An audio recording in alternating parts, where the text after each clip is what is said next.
Le risque carbone est un concept lancé par l'ONG anglaise Carbon Tracker en 2011.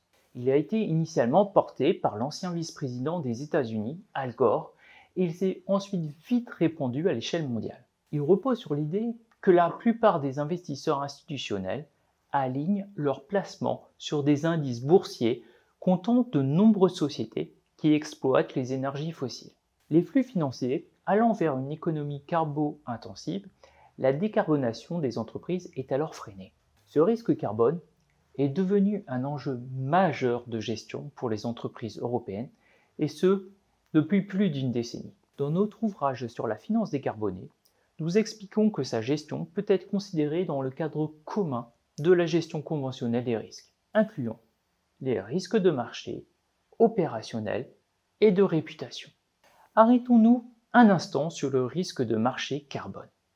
Il se manifeste par une volatilité très élevée, voire anormale des prix, laquelle est due à un manque de liquidité. Au niveau mondial, si le marché du carbone dépasse en valeur de transaction légèrement les 1000 milliards d'euros en 2024, il reste 10 fois moins liquide que les marchés actions.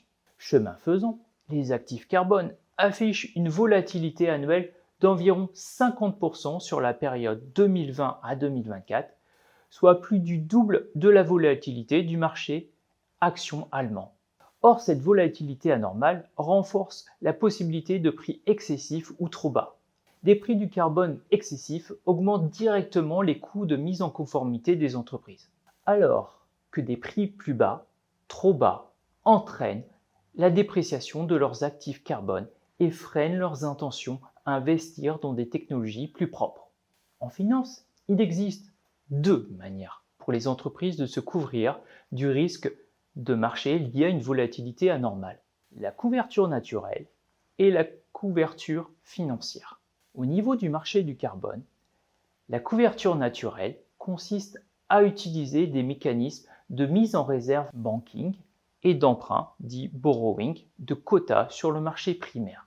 La mise en réserve permet aux entreprises de reporter l'usage des quotas à une année ultérieure pour des besoins de conformité. L'emprunt leur permet d'utiliser une partie de leurs quotas alloués dans le futur pour couvrir une partie de leurs émissions présentes.